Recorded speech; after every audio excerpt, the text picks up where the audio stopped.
State P U ಸಿದು best of result ಮತ್ತು C B S C ಬೇರೆ ಬೇರೆ ರಾಜ್ಯದ ಬೋರ್ಡ್ದು ರಿಸಲ್ಟ್ ಎಲ್ಲ ತಗೊಂಡು ನಾವು ರ್ಯಾಂಕನ್ನು ಕೊಟ್ಟಿದ್ವಿ. ಕೆಲವು ವಿದ್ಯಾರ್ಥಿಗಳಿಗೆ ಮಾರ್ಕ್ಸ್ ಅಪ್ಲೋಡ್ ಮಾಡಿಲ್ಲ ಅನ್ನೋ ಕಾರಣಕ್ಕೆ ಅವರಿಗೆ ಸ್ಪಾಟ್ ರ್ಯಾಂಕ್ ಅನ್ನುವಂಥ ಒಂದು ಅವಕಾಶ ಇತ್ತು. ಕಾರಣಾಂತರದಿಂದ ಮಕ್ಕಳದು ಮಾರ್ಕ್ಸ್ ಫೆಚ್ ಆಗಿರಲ್ಲ, ಅವ್ರು ರಿಜಿಸ್ಟರ್ ನಂಬರ್ ತಪ್ಪಾಕಿರ್ತಾರೆ ಅಂತ ನಾವು ಅವರಿಗೆ ಸಹ ಸ್ಪಾಟ್ ರ್ಯಾಂಕ್ ಕೊಟ್ಟು ಅನುಕೂಲ ಮಾಡಿದ್ವಿ. ಕೌನ್ಸಿಲಿಂಗ್ ಶುರುವಾದ ಮೇಲೆ ಆಪ್ಷನ್ ಎಂಟ್ರಿ ನಡೀತಾ ಇರುವಂಥ ಸಂದರ್ಭದಲ್ಲಿ ಸಿ ಬಿ ಎಸ್ ಸಿ ಅವರು ರಿವ್ಯಾಲ್ಯೂಯೇಷನ್ ಫಲಿತಾಂಶವನ್ನು ಪ್ರಕಟ ಮಾಡಿದ್ದಾರೆ. ವಾಸ್ತವವಾಗಿ ನಾವು ಮತ್ತೆ ಅವರಿಗೆ ಆಲ್ರೆಡಿ ರ್ಯಾಂಕ್ ಕೊಟ್ಟಿದ್ದೀವಿ, ಕೆಲವ್ರದ್ದು ಮಾರ್ಕ್ಸ್ ಜಾಸ್ತಿ ಆಗಿದೆ, ಕೆಲವ್ರ ಮಾರ್ಕ್ಸ್ ಕಡಿಮೆ ಆಗಿದೆ.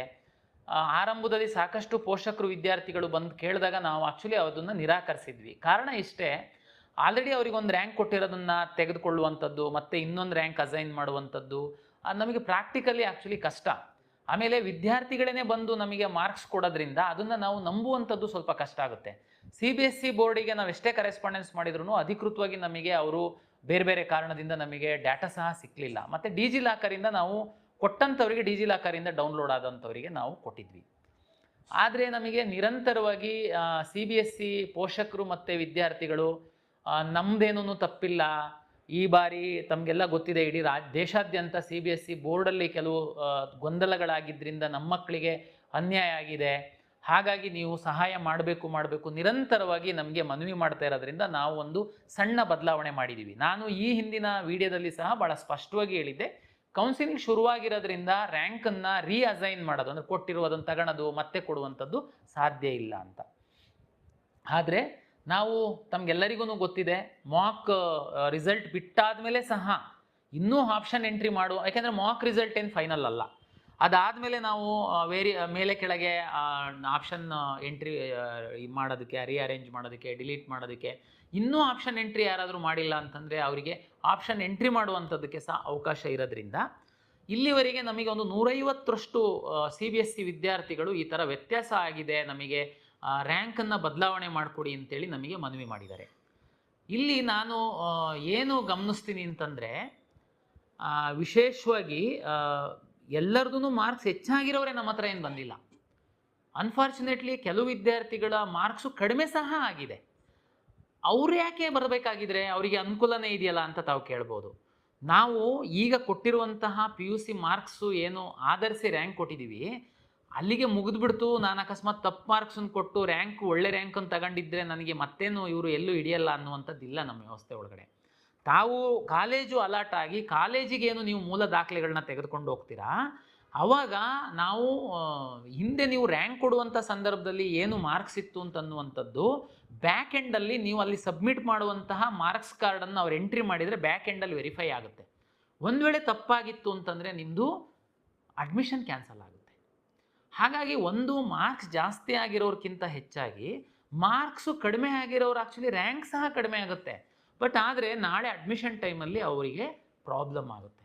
ಅದಕ್ಕೋಸ್ಕರ ಪಾಪ ಅಂಥ ವಿದ್ಯಾರ್ಥಿಗಳು ಸಹ ನಾವು ದೃಷ್ಟಿಯಲ್ಲಿ ಇಟ್ಕೊಂಡು ಓಕೆ, ಹೆಂಗಿದ್ರು ನಾವು ಮಾಕ್ ರಿಸಲ್ಟ್ ಆದಮೇಲೆ ಸಹ 3-4 ಡೇಸು ಅವಕಾಶ ಇರೋದ್ರಿಂದ ಯಾರ್ದು ಸ್ಟೇಟ್ ಬೋರ್ಡಲ್ಲಂತೂ ಅಂಥ ಪ್ರಾಬ್ಲಮ್ ಇಲ್ಲ, ಯಾಕೆಂದರೆ ಅವರು ಬೆಸ್ಟ್ ಆಫ್ 2ನೇ ನಮಗೆ ಕೊಟ್ಟಿದ್ದಾರೆ. ಸಿ ಬಿ ಎಸ್ ಸಿ ಮತ್ತು ಕೆಲವು ಹೊರ ರಾಜ್ಯದ ವಿದ್ಯಾರ್ಥಿಗಳಿಗೆ ತುಂಬ ಏನಿಲ್ಲ, ಒಂದು 150ರಿಂದ 200 ವಿದ್ಯಾರ್ಥಿಗಳು ಈ ಥರದವರು ಇದ್ದಾರೆ. ಅವರ ಅನುಕೂಲಕ್ಕೋಸ್ಕರ ನಾವು ಅವರ ಒಂದು ಮನವಿಯನ್ನು ಪರಿಗಣಿಸುವಂಥದ್ದಕ್ಕೆ ತೀರ್ಮಾನ ಮಾಡಿದ್ದೀವಿ. ಈ ಮೂಲಕ ನಾನು ಪೋಷಕರಲ್ಲಿ ವಿನಂತಿ ಮಾಡುವಂಥದ್ದು, ತಾವೀಗಾಗಲೇ ಬಂದು ಲಿಖಿತವಾಗಿ ಮನವಿ ಕೊಟ್ಟಿರ್ಬೋದು, ನಮ್ಮ ಹತ್ರ ಜೆರಾಕ್ಸ್ ಕಾಪಿ ಇದೆ, ಅದರ ಆಧಾರದ ಮೇಲೆ ನಾವು ಮಾಡೋದು ಕಷ್ಟ ಆಗುತ್ತೆ. ತಾವು ಹಾಗಾಗಿ ಮುಂದಿನ 3 ದಿನಗಳ ಕಾಲ 4, 5, 6 ಜುಲೈ ಬೆಳಗ್ಗಿಂದ ಸಂಜೆ ತನಕ, ಶನಿವಾರ ಭಾನುವಾರ ಆದರೂ ನಾವು ಓಪನ್ ಇರುತ್ತೆ KA, ತಾವೇನಾದರೂ ಬಂದಲ್ಲಿ ತಮ್ಮ ಎದುರುಗಡೆನೇ ನಾವು ಡಿಜಿ ಲಾಕರಲ್ಲಿ ಡೌನ್ಲೋಡ್ ಮಾಡಿಸಿ ನೀವು ತಂದಿರುವಂಥದ್ದು ಮತ್ತು ಡಿಜಿ ಲಾಕರಲ್ಲಿ ಫೆಚ್ ಆಗುವಂಥದ್ದು ಒಂದೇ ಇದೆ ಅನ್ನುವಂಥದ್ದನ್ನು ಖಾತ್ರಿಪಡಿಸ್ಕೊಂಡು ನಾವು ನಿಮಗೆ ರ್ಯಾಂಕನ್ನು ಅಸೈನ್ ಮಾಡ್ತೀವಿ. ಒಂದು ವೇಳೆ ಈಗ ಮಾಕ್ ಅಲಾಟ್ಮೆಂಟಲ್ಲಿ ನಿಮ್ಮದು ಹಳೆ ರ್ಯಾಂಕ್ ಬಂದಿದ್ರೂ ತೊಂದರೆ ಇಲ್ಲ, ನಾವು ಮಾಕ್ ರಿಸಲ್ಟ್ ಆದಮೇಲೆ ಏನು ನಾವು ಆಪ್ಷನ್ ಎಂಟ್ರಿ ಮಾಡಿ ಫೈನಲ್ ರಿಸಲ್ಟನ್ನು ಜನ್ರೇಟ್ ಮಾಡ್ತೀವಿ, ಆವಾಗ ಸರಿ ಮಾಡ್ತೀವಿ. ಇದು ಬೇರೆಯವರು ಯಾರೂ ಏನು ಗೊಂದಲ ಆಗುವಂಥದ್ದು ಚೇಂಜಸ್ ಏನೂ ಇಲ್ಲ. ಕೇವಲ ಸಿ ಬಿ ಎಸ್ ಸಿ ವಿದ್ಯಾರ್ಥಿಗಳು ಮರು ಮೌಲ್ಯಮಾಪನದಲ್ಲಿ ಮಾರ್ಕ್ಸ್ ಏನಾದರೂ ಹೆಚ್ಚಾಗಿದ್ದರೆ ಅಥವಾ ಕಡಿಮೆ ಆಗಿದ್ದರೆ ನೀವು ನಮ್ಮ ಕೌನ್ಸಿಲಿಂಗಲ್ಲಿ ಭಾಗವಹಿಸುವಂತಹ ವಿದ್ಯಾರ್ಥಿಗಳಾಗಿದ್ದಲ್ಲಿ, ಅದನ್ನು ಬರೀ ನೀಟ್ ಇದೆ ಸರ್, ಏನು ತೊಂದರೆ ಇಲ್ಲ, ನೀವೇನು ಇಲ್ಲಿ ಬರೋ ಅಗತ್ಯ ಇಲ್ಲ.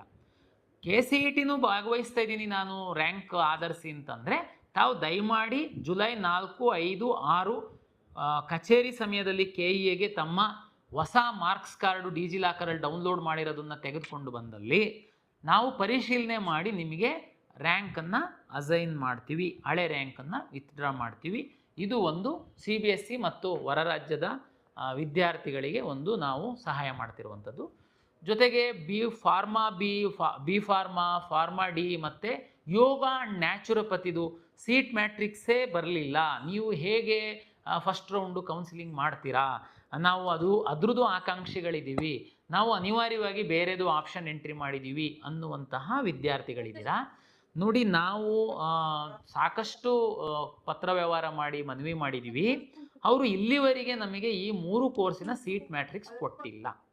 ನೀವೇನೇ ಹೇಳಿ 75,000ಕ್ಕಿಂತ ಹೆಚ್ಚು ಇರುವ ಇಂಜಿನಿಯರಿಂಗ್ ಸೀಟನ್ನು ಅಲಾಟ್ ಮಾಡೋದಕ್ಕೋಸ್ಕರ ನಾನು ಈ 3 ಕೋರ್ಸ್ ಅವರು ಕೊಟ್ಟಿಲ್ಲ, ಯಾವಾಗ ಕೊಡ್ತಾರೆ ಅನ್ನೋದು ಗೊತ್ತಿಲ್ಲ, ನಾನು ಕಾಯೋದ್ರಲ್ಲಿ ಏನಾದರೂ ಅರ್ಥ ಇದೆಯಾ?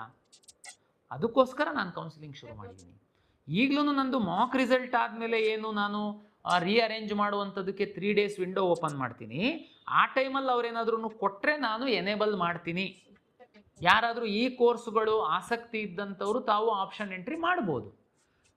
ಈ ಸರ್ ಅವಾಗಲೂ ಬರಲಿಲ್ಲ, ಏನು ಮಾಡ್ತೀರಾ? ಸೆಕೆಂಡ್ ರೌಂಡಿಗೆ ತಗೊಳ್ತೀನಿ, ನನಗೆ ಬೇರೆ ಏನು ಆಪ್ಷನ್ ಇದೆ ಸರ್? ಇಲ್ಲ, ನಾನು ಬಿ ಫಾರ್ಮಾಗೆ ಹೋಗಬೇಕು ಅಂತಿದ್ದೆ ಸರ್, ಈಗ ಫಸ್ಟ್ ರೌಂಡಲ್ಲಿ ನನಗೆ ಇಂಜಿನಿಯರಿಂಗ್ ಸೀಟು ಸಿಕ್ಬಿಡುತ್ತೆ, ನೀವು ಅಕಸ್ಮಾತ್ ಸೆಕೆಂಡ್ ರೌಂಡಿಗೆ ತಗೊಂಡ್ರೆ ನನಗೆ ಸಮಸ್ಯೆ ಆಗುತ್ತೆ. ಫಸ್ಟ್ ರೌಂಡಲ್ಲಿ ಅಡ್ಮಿಷನ್ ಆಗಬೇಡಿ, ನೀವು ನಮಗೆಲ್ಲ ಗೊತ್ತಿದೆ. ಇಲ್ಲ ಸರ್, ನೀವು ಹೇಳಿದ್ರಿ ಸೆಕೆಂಡ್ ರೌಂಡಲ್ಲಿ ಹೊಸ್ದಾಗಿ ಆಪ್ಷನ್ ಎಂಟ್ರಿ ಮಾಡೋದಕ್ಕೆ ಅವಕಾಶ ಕೊಡಲ್ಲ. ಖಂಡಿತ ಯಾವುದಕ್ಕೆ ಕೊಡಲ್ಲ. ಈಗ ಇಂಜಿನಿಯರಿಂಗ್ ನಾನು ಸೀಟ್ ಮ್ಯಾಟ್ರಿಕ್ಸ್ ಬಿಟ್ಟಿದ್ದೀನಿ, ವೆಟರ್ನರಿ ಬಿಟ್ಟಿದ್ದೀನಿ, ಅಗ್ರಿಕಲ್ಚರ್ ಬಿಟ್ಟಿದ್ದೀನಿ. ಇದ್ರದ್ದು ನೀವು ಎಷ್ಟು ಆಪ್ಷನ್ ಎಂಟ್ರಿ ಮಾಡ್ತೀರಾ ದಯಮಾಡಿ ಎಂಟ್ರಿ ಮಾಡ್ಕೊಳ್ಳಿ. ಸೆಕೆಂಡ್ ರೌಂಡಲ್ಲಿ ನಾನು ಸೆಕೆಂಡ್ ರೌಂಡು ಶುರುವಾದಾಗ ನಿಮಗೆ ಹೊಸ್ದಾಗಿ ಈ ಕೋರ್ಸ್ಗಳು ಅಂದರೆ ಫಸ್ಟ್ ರೌಂಡಲ್ಲೇ ನಾನು ಸೀಟ್ ಮ್ಯಾಟ್ರಿಕ್ಸ್ ಬಿಟ್ಟಿರುವಂಥದ್ದನ್ನು ಆಪ್ಷನ್ ಎಂಟ್ರಿ ಮಾಡೋದಕ್ಕೆ ಬಿಡಲ್ಲ. ಆದರೆ ಫಾರ್ಮಾಗೆ ಸಂಬಂಧಪಟ್ಟಂಥದ್ದು, ಯೋಗ ಆ್ಯಂಡ್ ನ್ಯಾಚುರೋಪತಿಗೆ ಸಂಬಂಧಪಟ್ಟಿದ್ದು ನಾನು ಸೀಟ್ ಮ್ಯಾಟ್ರಿಕ್ಸೇ ಬಿಟ್ಟಿಲ್ಲ, ನೀವು ಆಪ್ಷನ್ ಎಂಟ್ರಿನೇ ಮಾಡಿಲ್ಲ, ನಿಮಗೆ ಇದನ್ನು ಎಂಟ್ರಿ ಮಾಡೋದಕ್ಕೆ ಅವಕಾಶ ಕೊಡ್ತೀನಿ. ಸರಿ, ಎಲ್ಲಿ ಕೊಡ್ತೀರಾ? ಈಗ ಉದಾಹರಣೆಗೆ ನೀವು ಒಂದು 10 ಆಪ್ಷನ್ ಎಂಟ್ರಿ ಈಗ ಇಂಜಿನಿಯರಿಂಗ್ ಮಾಡಿದ್ದೀರಾ, ಆ್ಯಕ್ಚುಲಿ ನೀವು ಯೋಗ ಆ್ಯಂಡ್ ನ್ಯಾಚುರೋಪತಿಗೆ ಹೋಗಬೇಕು ಅನ್ನುವಂಥವ್ರು ಇದ್ದೀರಾ.